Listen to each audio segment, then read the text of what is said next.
Good morning, everybody. My name is Joe Healy, and I'm senior consultant within AWS's Worldwide Public Sector Professional Services team. I'm joined today by Toan Do, and today we're going to go over some of the services you can use to leverage AWS as a data platform. We'll cover different services that are available to transport your data into AWS, assist in the coordination of those transfers, the different storage options that are available to you once it is in AWS, and options to process and perform analytics, and how to make the data available to your end users. Due to the explosive growth of data generation in areas such as genomics, healthcare and life sciences, financial markets, geospatial, social media, and the list goes on and on.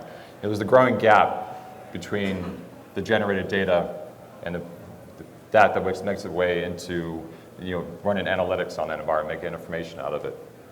Organizations are faced with a huge problem of tapping into the inside of that data, let alone being able to capture it all. IDC predicts there will be up to 40 zettabytes by 2020 within the worldwide data footprint.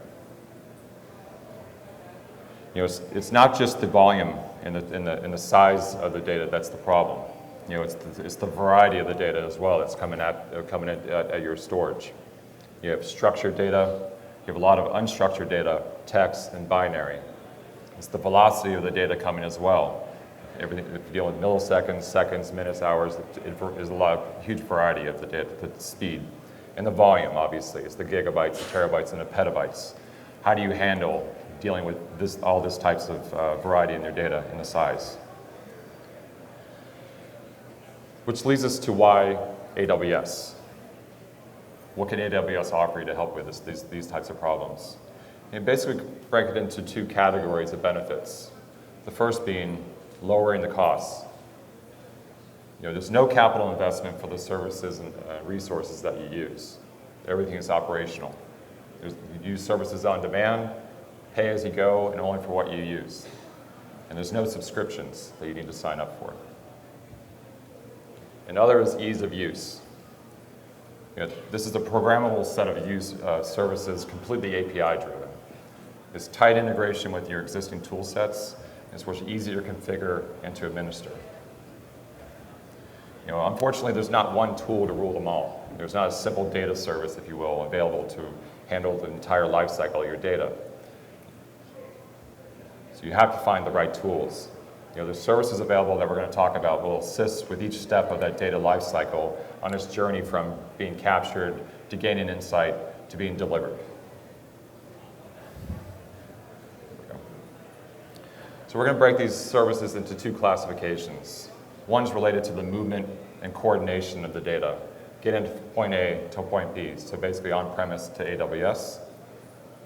And the other classification being the actual storage of the data, the analysis services that are available, and the delivery that you can provide. So get into the movement and coordination.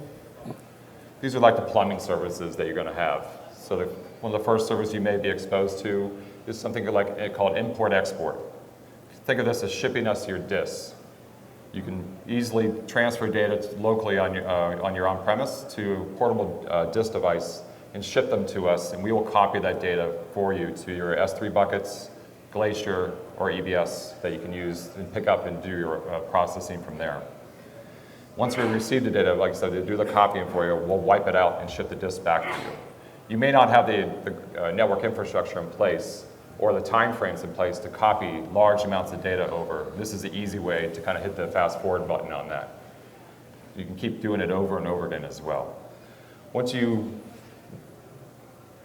you want to have more of a dedicated connection between your on-premise and your AWS resources, that's when you start looking into Direct Connect. And this is the foundational component to a hybrid architecture. You're establishing a direct connection from your on-premise to your resources at AWS, and you eliminate that unpredictability of leveraging the internet for your connectivity. And you're lowering the cost of import as well, and the transfer costs of that data to or from AWS.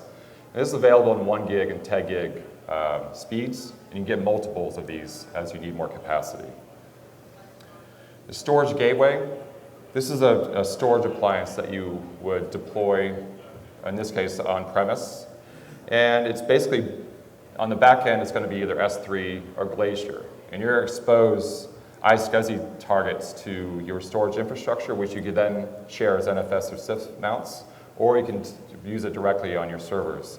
And any data that's stored through those iSCSI targets is going to be stored directly into S3 or to Glacier.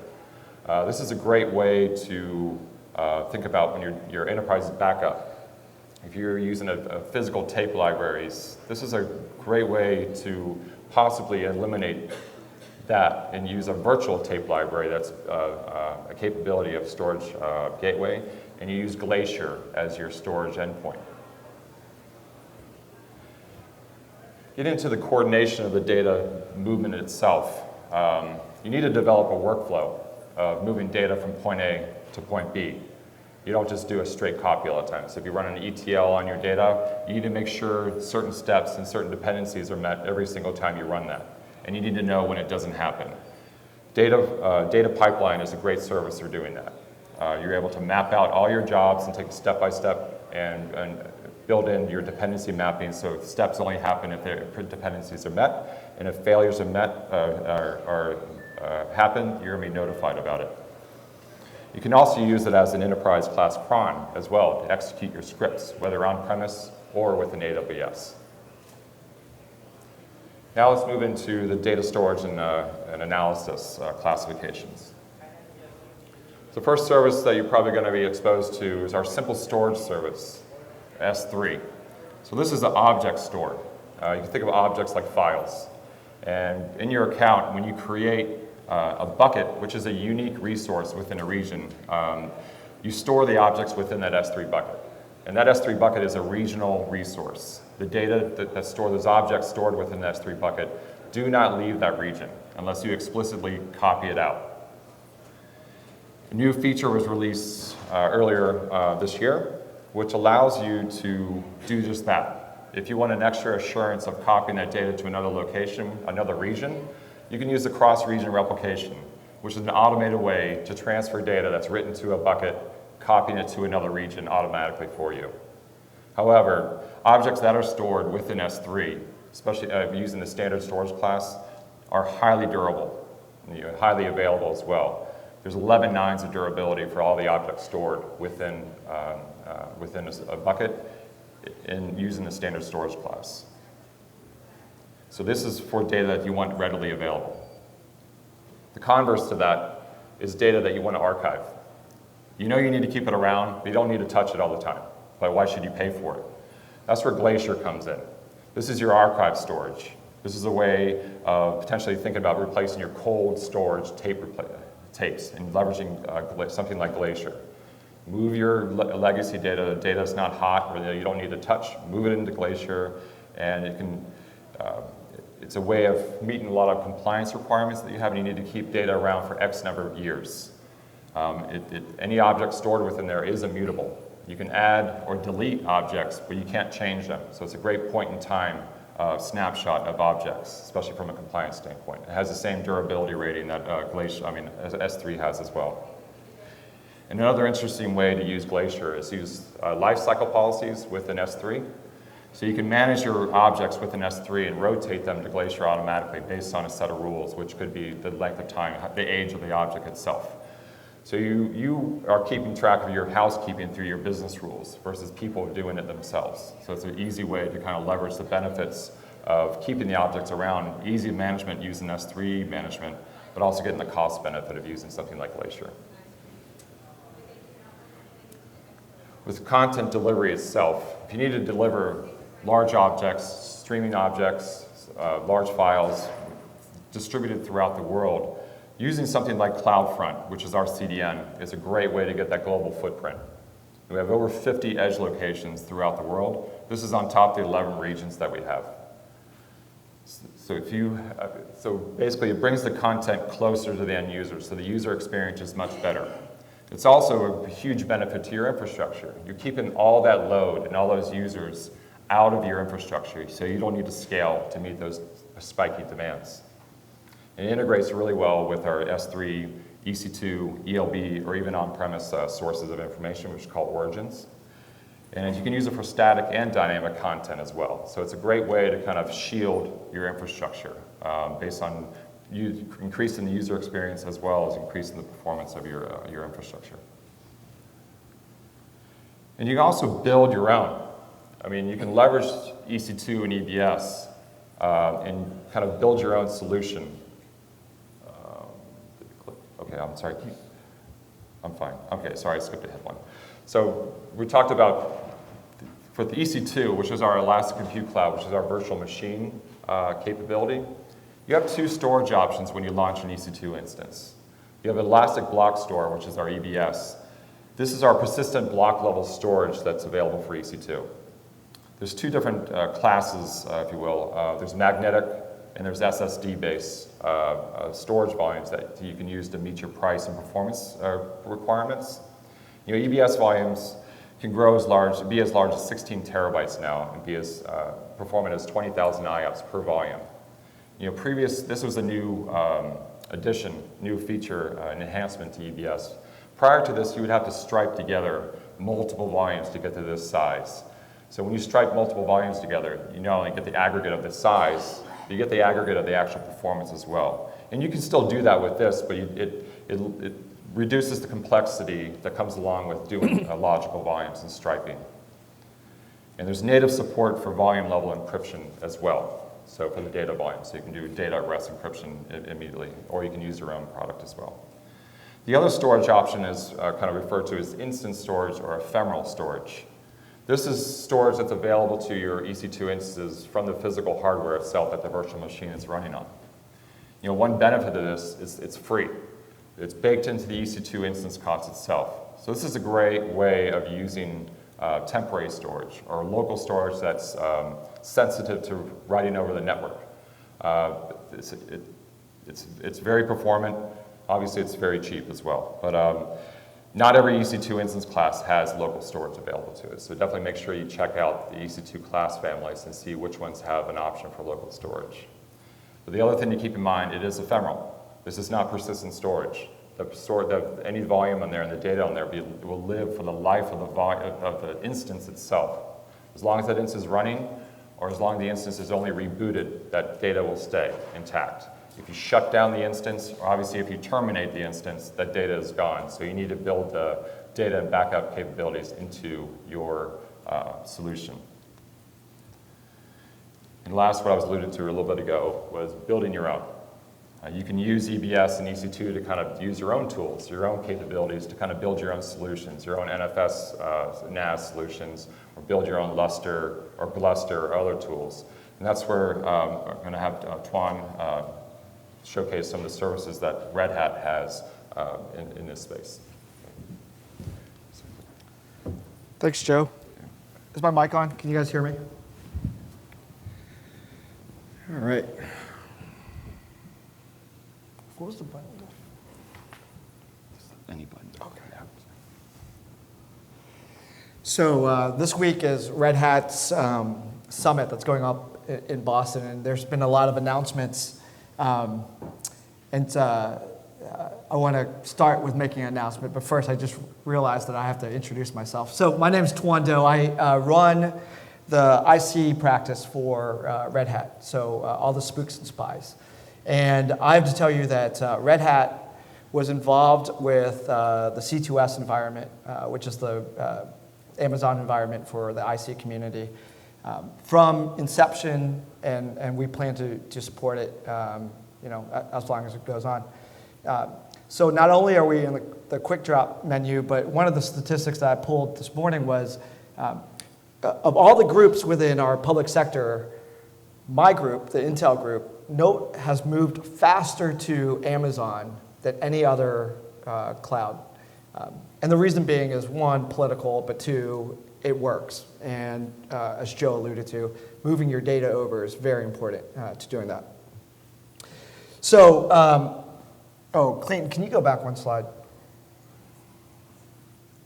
So here's my announcement. So Red Hat is announcing Cloud Access on C2S. So Cloud Access, what is Cloud Access? So before Amazon was around, you would buy subscriptions from Red Hat, and then you would call 1-800-RED HAT if you had a problem, and then Red Hat badged employees would help you.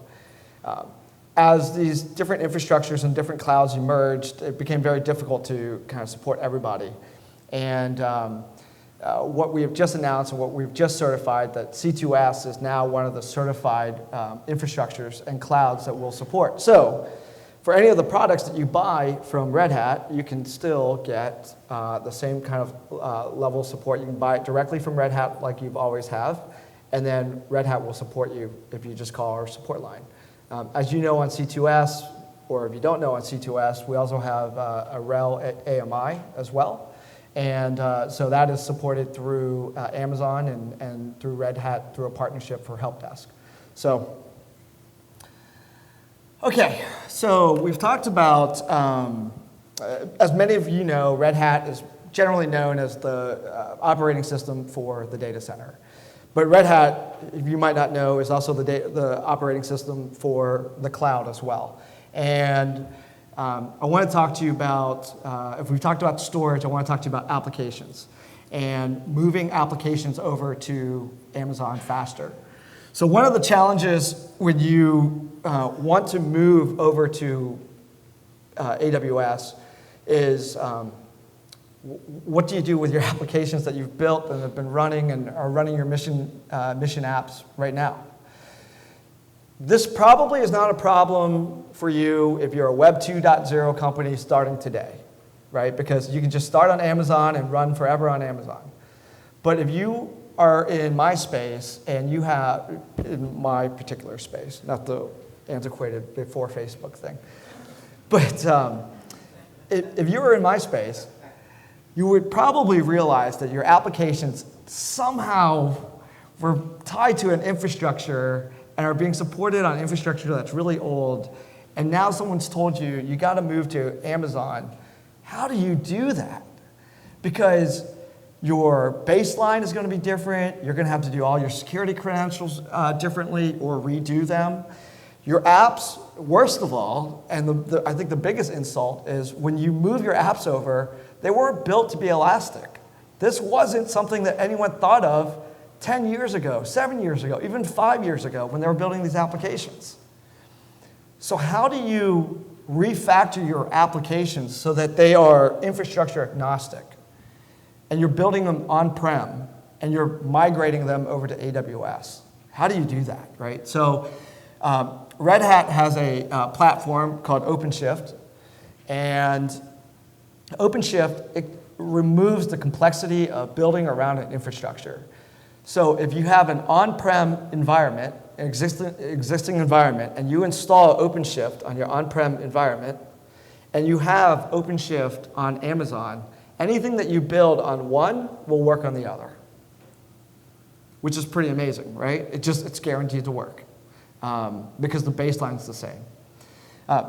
I think that is a very compelling argument for folks that say, well, is it going to be secure? How do we move? What's our migration pathway to Amazon? And we believe that OpenShift and PaaS specifically will get you there faster. And that's what we want to encourage you to do is do that. So one thing that is currently running right now on Amazon commercial is something called OpenShift Online. So OpenShift Online is exactly that. It is a platform for you to build on commercial. You can spin it up today for free. In fact, over the last 3 years, 2.5 million applications have been developed on OpenShift Online. Every day, there's over 1 billion unique requests on OpenShift Online. This is a service that's available to anybody. And what is awesome about it is it gives you an opportunity to play around with this concept of platform as a service for free, build applications. Some people are running actually, I think we should change our model and charge them for it, but we don't. Some people are running their actual mission apps on this OpenShift Online. So I would encourage you, it's OpenShift Online, openshift.com. It's available to you today. And so that's what I wanted to talk to you about. Joe covered storage. The last thing I wanted to cover with you is Red Hat is doing our government symposium November 10th. If you liked what I talked about, if you want to see it in action, if you want to hear about what we're doing around all of our various government customers, I'd encourage you to attend this session as well. I know Amazon's going to have a presence there. And I just want to, again, thank Amazon for being such a great partner with Red Hat and inviting us to participate. Great. Thanks, Toan.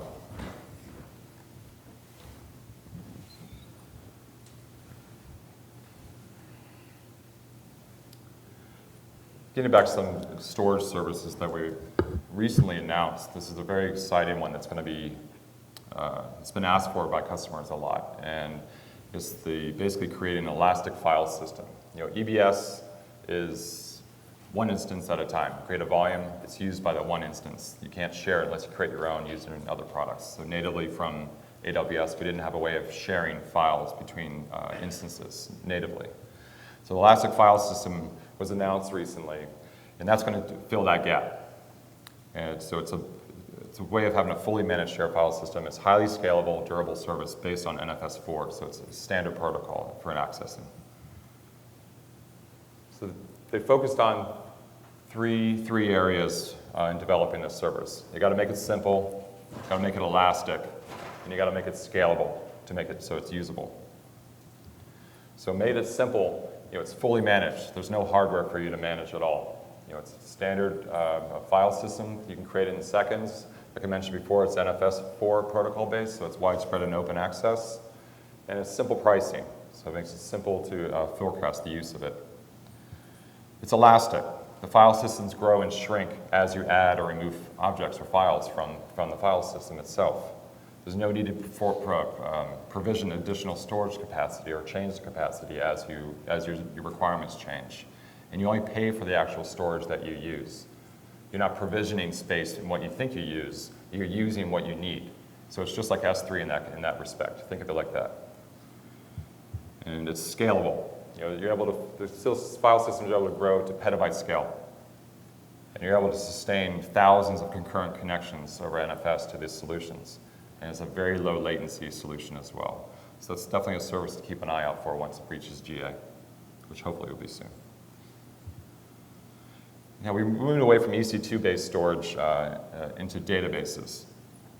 You know, AWS offers managed database services. And this is, in this respect, this is a relational data, our RDS service, relational database service. We often offer a lot of the key platforms that enterprises use, whether it's MySQL, server, or Postgres. Another announcement we made last year, latter part last year, is Aurora. This is a MySQL compatible database, but offers 5 times the performance of MySQL at 1/10 the price of an enterprise database service. So it's abstracting the storage and the availability from your management, and it's incredibly performant. So this is going to be a very interesting service to keep an eye on once it releases. You know, getting into, there we go. So why use managed database services? You know, we talked about RDS. You know, if you're running your databases on-prem right now, there's a lot of fundamental work and administration that goes into managing those. You know, starting from the physical, going up to stack, the servers, the OS, managing the database installs, keep going up. But really what all the users end up caring about is how the app works. What's the schema optimization? What's the app optimization? All these tasks below that don't add a lot of differentiation to your actual end product itself. You know, what if there's a way to outsource that? And that's where using something like our managed database services like RDS or Redshift, which we'll get into, you outsource all those tasks. So you're able to get up and going extremely fast. And it leaves you to work with, you know, managing the performance and usability of your application itself. I mean, this doesn't eliminate using EC2 for your database platforms at all. Many, many customers do that as well. But you should weigh, when you're at a decision point, when you're actually going to migrate a database within AWS, you should look at the benefits of RDS and see where it falls instead of running it with yourself, administering it. So our managed database service is called Redshift. And since its launch, this has been the most successful service at AWS. It's a relational data warehouse, it's columnar-based, it's massively parallel, and it reaches a petabyte scale if you need it to. It's a fully managed, you're only worrying about the actual data and the layout of the tables itself. And it's extremely cheap. It can be as cheap as $1,000 per terabyte per year. And it's on demand. It's an on-demand utility. You can turn it on, you can turn it off. You only run it when you need to, and you're only charged for it when you are.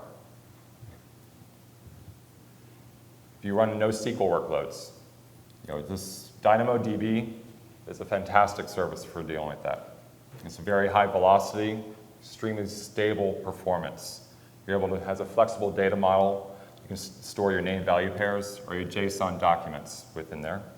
Single-digit latency, and there's zero administration for you. When you provision a DynamoDB table, you basically just input your request capacity that you need to access that table and the objects within it. And you can dynamically scale that as you need it, up or down. And the scaling is managed for you. Hadoop. That's basically synonymous with big data analysis these days. But the underlying infrastructure to run a Hadoop cluster is a lot of work. There's a lot of moving pieces to a cluster like this. Using something like Elastic MapReduce or EMR, that takes a lot of that coordination and administration tasks out of the loop. You're able to still run a lot of other flexible tools. It has a lot of flexibility for different tools and frameworks to run on top of that as well. You're dealing with Spark or Presto or Hive or Impala, and the list goes on and on. So it's a great way to leverage these tools without having to do the actual administration and coordination efforts itself. Again, it's on-demand pricing. You only pay for what you use. And it also integrates extremely well with our spot-based pricing. So this is a way to spin up huge clusters and get a very big discount on the actual resources themselves. It's a great strategy to have. And it's tightly integrated with S3 and other services to use the source and destination of the processed data. Kinesis. Capturing data, especially highly distributed, high volumes and high frequency data, is a complicated task. Kinesis provides us kind of a streamlined way of capturing that data and using it as this launching point to perform analysis on it. You can consolidate and retrieve your server and access logs from your server and application logs from your servers, your sensor data, clickstream from your websites, social media feeds, or financial transactions, for example. Once it's captured, you're able to build Kinesis applications to do quick, instant analysis on this stream of data. And it's also integrated really well with S3, EC2, Lambda, and other services as well. So you can create some very creative and very impactful analysis of your data. So when you create a stream within Kinesis, it's basically, think of it as like an endpoint to write the data to. Once that data is received, it's spread across 3 facilities within a region, so it's highly durable. And then from there, you can create your own Kinesis applications through our connector library, and you can immediately run an analytics and analysis against that data. And you can do this in parallel against multiple applications at the same time. You can write it to S3, you can be doing different dashboards against it, you can run machine learning against it, or you can run your own EC2 analysis against the data within this stream. Machine learning, another new service that was launched very, very recently. This is a really interesting service that's going to change things a lot. Basically, within Amazon, they've developed algorithms, machine learning algorithms, over the time that they've had to run their .com site. And they're making these available. You can integrate these into your applications to make them a lot smarter. So you basically create models, and you point it at your data, and it'll be able to generate predictions that you can integrate into your applications to make them, make those predictions, make them a lot smarter and a lot more interactive and usable. So you can use things like determine what user the product will use, to help detect fraud,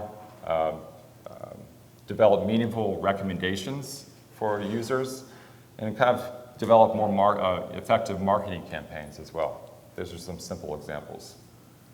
And within machine learning, you can develop 3 types of predictions. There's a binary classification where it's like a binary, so it's yes or no, or one of 2 answers. So is this email spam or not? Is a review written by a customer or a robot? So you can help determine that based on the data. The other classification is multi-class classification, where you pick in the correct category from a list. So which category of products is the most interesting to this customer? And the final category supported type is a regression model, where you are predicting the value from a numeric variable. What's the price of this house will sell for? What will the temperature be in DC tomorrow? Things like that. So it's all about choosing the right tool at the right time, at the right scale. And I want to go one more related topic, and this is dealing with open data on AWS. What is open data? By basic, there we go, sorry. Basic definition is open data is data that can be used by anyone for any purpose for free. A lot of these companies listed up here do just that. They're dependent on high quality, license-free government information to build products on. Spurs innovation, helps solve big problems. When you look at open data as a platform, you can look at the different steps to kind of get to the point where you're actually lowering the cost of knowledge gained from that data. On the y-axis, you have sense-making, which is innovating the user experience, creating visualizations, making it more accessible. The x-axis is doing the actual enrichment of the data. You're cleaning it up, you're normalizing it, you're performing the analysis, and you're creating mashups, if you will, from many different sources. As you progress across the axes themselves, you're enriching the product. You're creating that, you are lowering the cost of the knowledge itself. This spurs the innovation. This spurs the entrepreneurship, the opportunities against that data itself. And it helps you solve bigger problems. Obviously the data has to come from somewhere to kind of fit into this model. We've gone over a few of those sources to help with the generation of the data and the capturing the data. And you kind of move it along into the platform itself to do that analysis. Starting with receiving it in S3, which many of the data platforms that we have available, open data that we have available, is stored in S3 for you to use. Then you can take it, bring it in your own account, and do your own analysis using these managed services, or bringing it into doing a Lambda or EC2 to kind of get that insight. Some example data sets that are available right now are the 1,000 Genomes Project, from a life sciences perspective, Earth Science, the NASA Earth Exchange, and Internet Science with a Common Crawl Corpus. Also Landsat, and there's a few more. So I invite you to go to the AWS Open Data page on AWS to explore this further and kind of learn more about it. And that's basically all we have right now. We can open it for questions if anyone has any questions, and we can kind of feel out, or we can come directly afterwards as well. Feel free to fill out the survey that's available for you. And again, look for the AWS website for any of the services that we talked about if you want to get a little bit more information about them. Great, thank you.